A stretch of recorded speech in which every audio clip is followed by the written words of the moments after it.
ශ්‍රී ලංකා ප්‍රජාතන්ත්‍රීය අනුපාතිකව ඊට සමගාමීව අභිමානවත් ආධිපතිතුමාගේ ප්‍රධානත්වයෙන් පිළිගැනීම සහ අරමුණු පැහැදිලි කිරීම සඳහා මේ ගෞරවනීය ආරාධනය මධ්‍යස්ථානයේද අපගේ සේත මාදම්පා ප්‍රදේශයේද මාදම්පා අපේ මාතෘ භූමිය විදේශීය ආක්‍රමණයකට නතුව යටත් වෙනවා.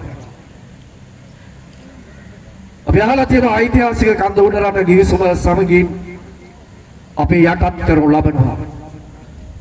නමුත් ඔබ දන්නවා ඊට ඉතාමත්ම කෙටි කාලයකදී 1818 දී අපේ මාතෘ භූමියේ අපේ වීරවරුන් විචාතික ජාතියට එරෙහිව තමාගේ ඔස් නිදහස වෙනුවෙන් සටන් වැදුණු අපේ වීරවරුන් ඉන්නවා. ඒ වගේමයි තවත් කාලයකට පස්සේ 1848 දී ඕවෙල්ලස්ස සටන මේ රටේ අපේ මාතෘ භූමියේ ඔස් නිදහසත් මිනිස්සුන්ගේ අයිතියත් වෙනුවෙන් අපේ මොව මිනිසුන් රුධිරය හෙළමින් විදේශීය ආක්‍රමණයකට එරෙහිව අවිගෙන තමන්ගේ මව්බිම වෙනුවෙන් සටන් වැදිච්ච දිවිතුන්නෝ විරුවන්ගේ ඉතිහාසයක මිනිසුන් ලෙසයි අපි ඔබ අද මෙම නිදහස සමරුන් ලබන්නේ.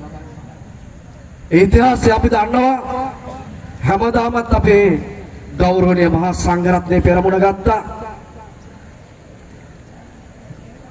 ඒ අතර අපිට අමතක කළ නොහැකි කෙනෙක් ඔබ දන්නවා කුඩාපොළ හාමුදුරුවෝ. ඒ වගේම කැප්පටිපොළ නිලමේ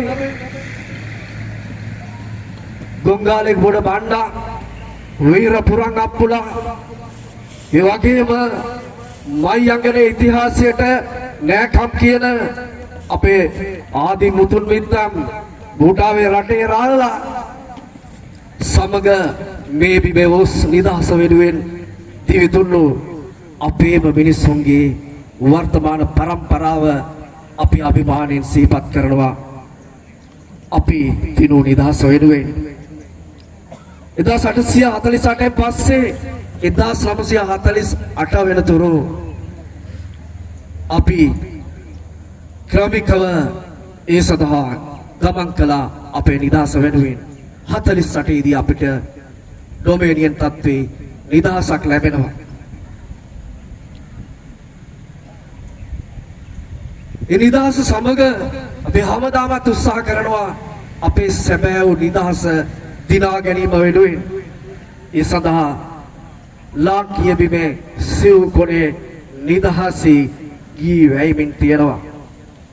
හෙට දවස මේ නිදහසේ සැබෑම වූ නිදහස් අරුත අපි එකතු කර ගන්න ඕනේ.